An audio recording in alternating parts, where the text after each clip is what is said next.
ধন্যবাদ সবাইকে আমার লাইভে আসার জন্য। কিন্তু এখন একদম ওয়াচিংটা জিরো হয়ে গেছে, কেন জানি না। আর লাইক মাত্র একটা, এতজন ওয়াচিংয়ে আসছে, একটা লাইক দিলে কি তোমাদের সব শেষ হয়ে যাবে? হ্যাঁ, একটা লাইক দিলে কি আমি বড়লোক হয়ে যাব? তোমরা কি মনে করো আর কি ভাবো কিছু জানি না আমি। একটা লাইক দিলে কি আমি ধনী ব্যক্তি হয়ে যাব? আরে ভাই, একটা লাইক দাও অন্তত, নাই আমি ধনী ব্যক্তি হয়ে যাব তোমাদের সাহায্যে। তো তোমরা তো একদিন না একদিন তো বলতে পারবে যে আমরা সাহায্য করেছিলাম বলে ও আজকের ওই পথে। দেখো, উজ্জ্বল আজকের যে পথে এসে গেছে, আমাদের মতো কেউ ওকে সাহায্য করেছিলাম, সাহায্যটা সরাসরি হাত ধরে করিনি, আমরা এই লাইক করেছি, কমেন্ট করেছি, শেয়ার করেছি। তো এইভাবে ও আজকের একটা সেলিব্রিটি বেনে গেছে।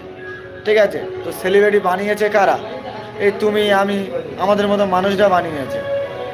তা আমাকে একটা লাইক করতে কি তোমাদের এতটাই কষ্ট?